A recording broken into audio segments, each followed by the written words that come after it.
Eh bien bonjour à toutes et à tous, c'est Scott des éleveurs de pixels, j'espère que vous allez bien, en tout cas moi ça va super, j'espère que vous passez de bonnes vacances. Aujourd'hui on se retrouve dans une vidéo dans laquelle je vais vous présenter 5 raisons de choisir le 5D2 comme caméra, c'est parti.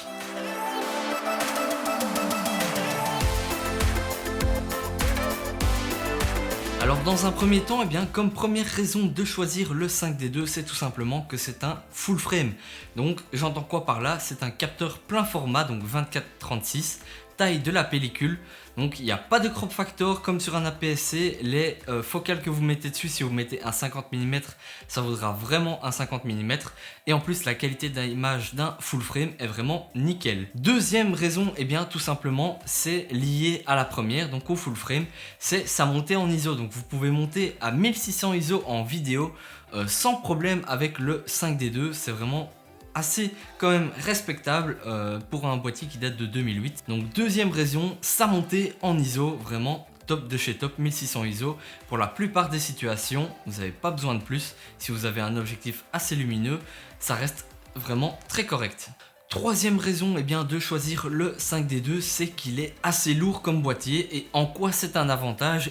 Si vous voulez filmer avec le boîtier en main, donc si vous le tenez bien, si vous le tenez comme ceci avec la poignée et la main en dessous de votre objectif, tout simplement vous obtiendrez un résultat vraiment fort respectable. J'entends quoi par là? Tout simplement au plus la caméra est lourde, faut que ça reste quand même correct. Au plus la caméra est lourde, au moins elle va trembler lorsque vous l'aurez en main. Et si à cela vous rajoutez un objectif stabilisé comme le Canon 24-105 IS qui est en train de me filmer, vous aurez vraiment un résultat top de chez top.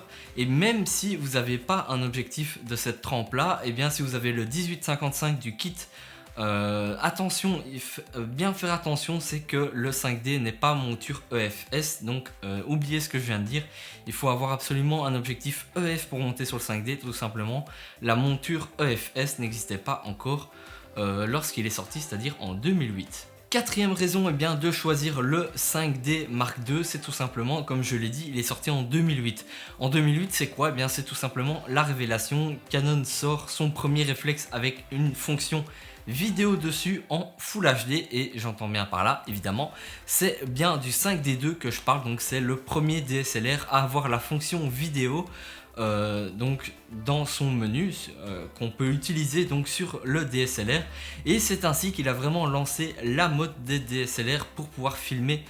Donc vous pouvez le retrouver sur des tournages etc, sur les courts métrages en Full HD à 30 fps avec des styles images personnalisables et tout ça. Franchement ça a été une révélation dans le domaine, et aujourd'hui les DSLR pour filmer ça paraît une évidence quand on se lance dans la vidéo. En plus ils sont super abordables. Donc quatrième raison du 5D2, c'est lui qui a lancé la révolution des DSLR dans le monde de la vidéo. Et enfin, cinquième raison et pas des moindres, c'est tout simplement son prix.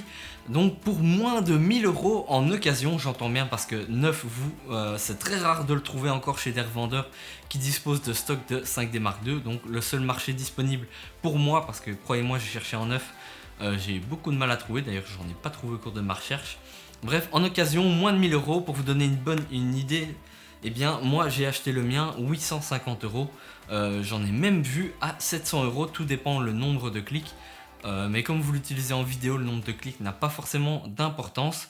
Donc voilà, pour moins de 1000 €, un full frame qui filme en Full HD, donc 1080p à 30 fps avec style d'image personnalisable, etc.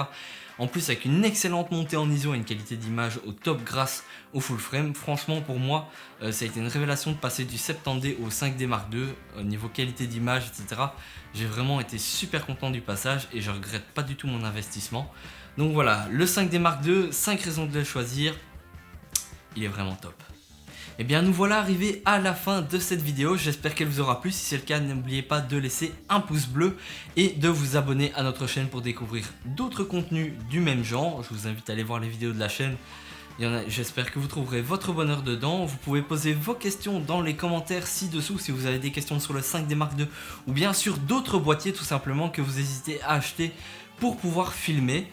N'oubliez pas non plus de nous suivre sur les réseaux sociaux, Facebook, Twitter, Instagram, tout est là. En attendant, je vous dis prenez soin de vous, n'oubliez pas pratiquer, c'est la clé pour évoluer dans cette passion, ou même dans ce métier, si on a qui nous regardent, qui sont déjà photographes, etc., et qui veulent apprendre encore plus. Bref, on se retrouve très vite dans une prochaine vidéo. C'était Scott pour les éleveurs de pixels. Salut!